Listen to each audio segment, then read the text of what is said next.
Hola, ¿cómo están? Bueno, les voy a leer algunas notitas desde la Constitución, así nos vamos sacando las dudas sobre las clasificaciones de las normas. Recuerden que yo les dije que todas las clasificaciones que ustedes tienen, tanto en los textos como en el archivo Word, son las opiniones de diversos autores sobre el significado de las normas. Y que a mí me parecía que era importante que de todas esas clasificaciones que ustedes tienen disponibles, ustedes pudieran comprender cuáles son las normas operativas, cuáles son las normas programáticas, cuáles son las normas organizativas, cuáles son las normas materialmente en desuso o no constitucionales y las axiológicas porque tienen un valor dentro del proceso de interpretación. ¿Para qué hacemos esta clasificación de normas? Es una forma didáctica de entender o de interpretar técnicamente qué es lo que quiere decir el legislador constituyente cuando redacta una norma. Como ustedes están viendo esta asignatura desde una perspectiva del derecho comparado, en el ejercicio ustedes tienen textos, transcriptos, textos de otras constituciones. Pero yo me voy a ir a darles esta explicación con ejemplos desde la Constitución argentina porque ustedes la tienen más a mano y van a entender perfectamente de qué se trata. Vamos a ir de las menos importantes a las más importantes.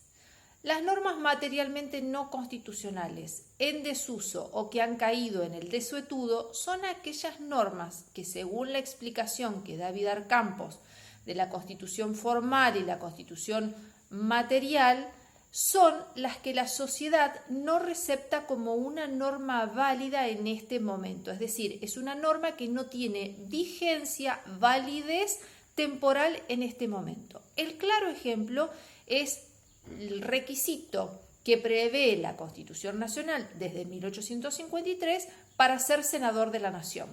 Esa exigencia de tener una renta anual de 2.000 pesos fuerte no es una norma que hoy esté vigente, o sea, a nadie que quiera postularse como senador se le va a acreditar tener un patrimonio similar, o sea, llevaríamos la conversión de 2.000 pesos fuerte de 1853 hasta nuestros días y no se exige, es una norma materialmente en desuso o que no tiene vigencia constitucional.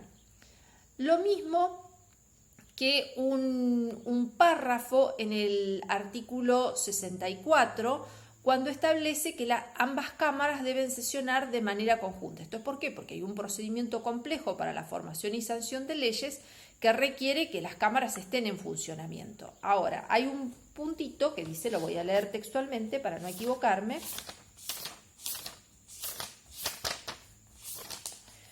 Es el artículo 65. Ambas cámaras empiezan y concluyen sus sesiones simultáneamente. Ninguna de ellas, mientras se hallen reunidas, podrá suspender sus sesiones más de 3 días sin el consentimiento de la otra. Esta expresión sin el consentimiento de la otra no existe en el sistema parlamentario argentino. Tanto en el orden federal como en el orden provincial hay una autonomía del órgano legislativo y una organización que tiene que ver con las pautas que fijan las propias constituciones y los reglamentos.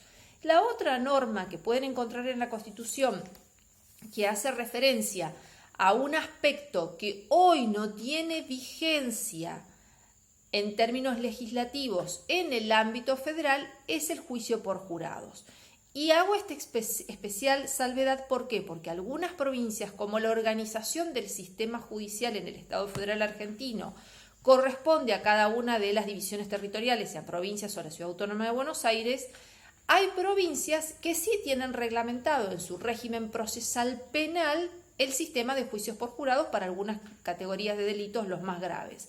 Pero en el orden federal, los juzgados federales en materia penal no tienen instituido el sistema del juicio por jurados. Entonces, en principio, esta es una norma que en el ámbito federal es materialmente en desuso o no constitucional, pero en los ámbitos provinciales es una norma vigente del tipo organizativa.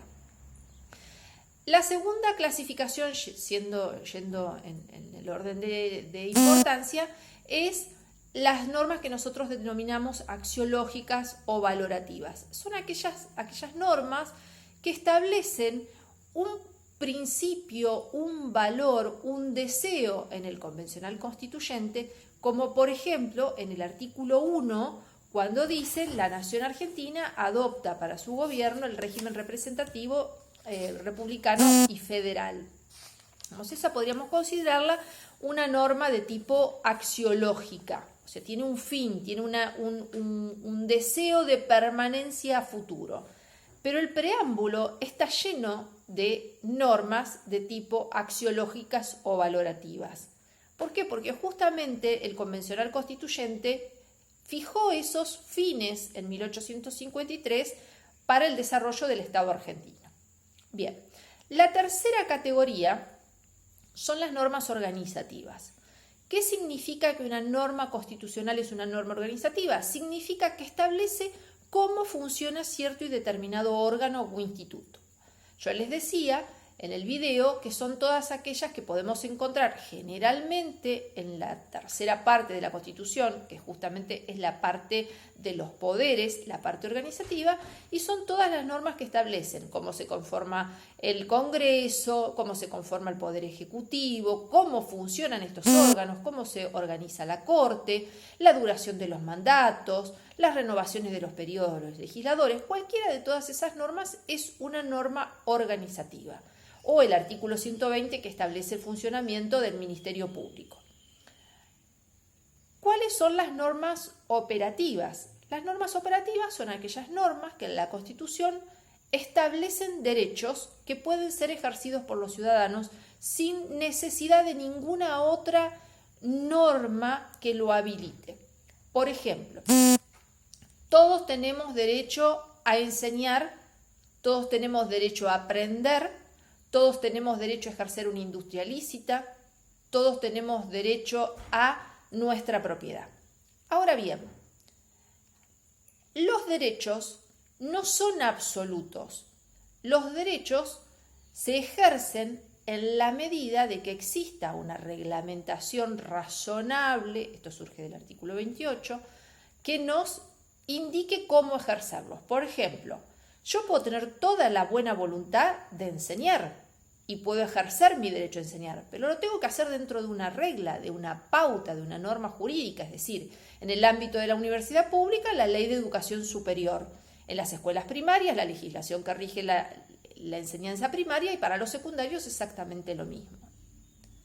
A la inversa o la contracara, el derecho de aprender que tenemos todos en la República Argentina está garantizado para los niveles de primaria y secundaria, y no está garantizado como obligatorio para el secundario. Es decir, ustedes pueden acceder al estudio universitario si y solo si tienen terminado el secundario. Entonces, ven que el derecho en principio aparece como un derecho absoluto, pero en realidad es relativo porque yo tengo que tener algunos requisitos previos para poder ejercerlos. Dicho esto, vamos a las normas programáticas. Las normas programáticas son aquellas normas que establecen un curso de acción, un programa, y que en el texto constitucional ustedes las pueden reconocer por el uso de determinados verbos como promover, asegurar, garantizar, como por ejemplo lo que les decía a algunos de sus compañeros en el artículo 75. Yo encuentro al menos 3 normas. Ahora sí, a rápido vuelo, 3 normas rápidas que podríamos decir que son programáticas. El artículo 75, inciso 17, que se incorpora con la reforma del 94, habla del reconocimiento a la preexistencia étnica y cultural de los pueblos indígenas argentinos. Ese párrafo es bastante completo, pero al final del párrafo encontramos el aspecto programático de la norma.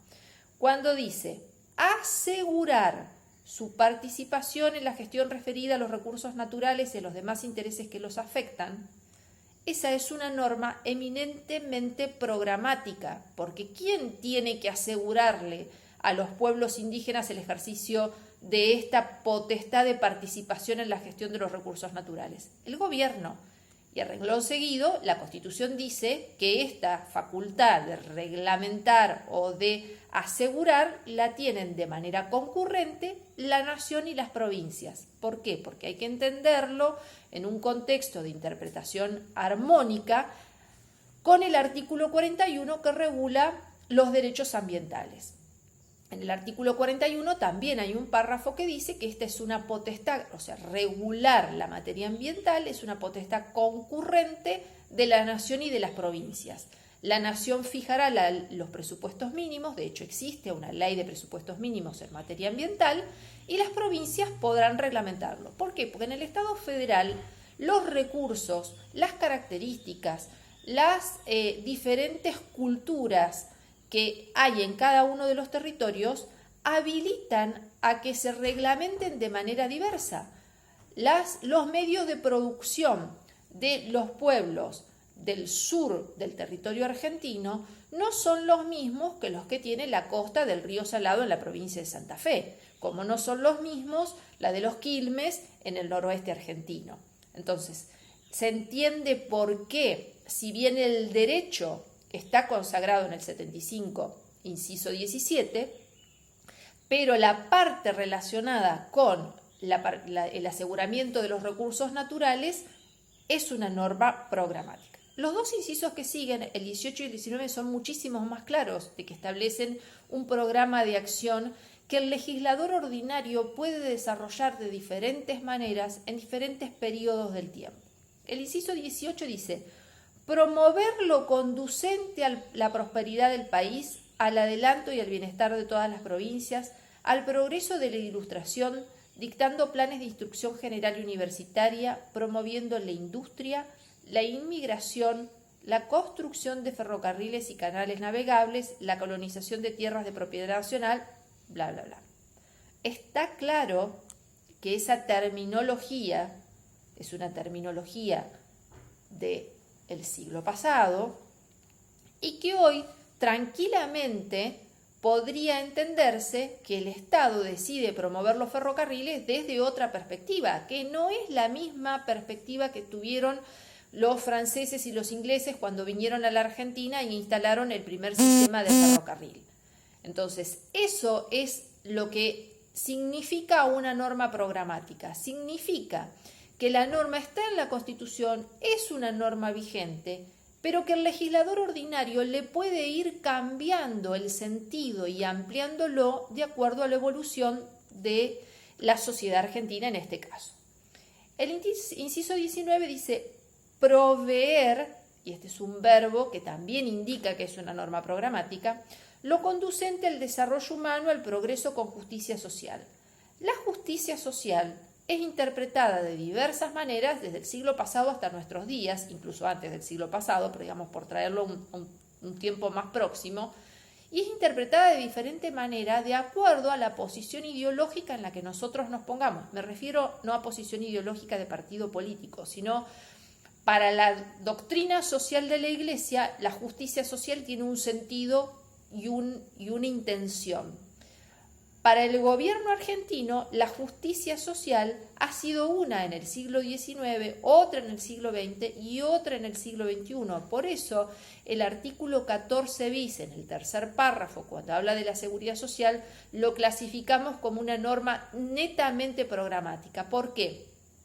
Porque probablemente en un mismo periodo de tiempo, digamos, en los últimos 15 o 20 años, los gobiernos han decidido interpretar la seguridad social de diferentes maneras, ampliando cada vez más las posibilidades para aquel conjunto de sujetos que es beneficiario de estas disposiciones normativas que regulan la seguridad social. Estoy mirando si hay algo más. Bueno, por ejemplo, proveer la generación de empleo. Los legisladores, cuando regulan las condiciones del ejercicio del derecho del trabajo, lo generan desde una perspectiva. Ahora, proveer al empleo es generar fuentes de empleo, y eso no necesariamente es una actividad de hecho, no es una actividad que le corresponda exclusivamente a los organismos que conforman el gobierno. La generación de empleo es una generación de construcción múltiple del sector privado y del sector público. Bueno, espero que estas definiciones y aclaraciones les hayan sido útiles, pero si no las entienden, volvemos a repasar y les damos más ejemplos para que lo puedan comprender. Hasta luego.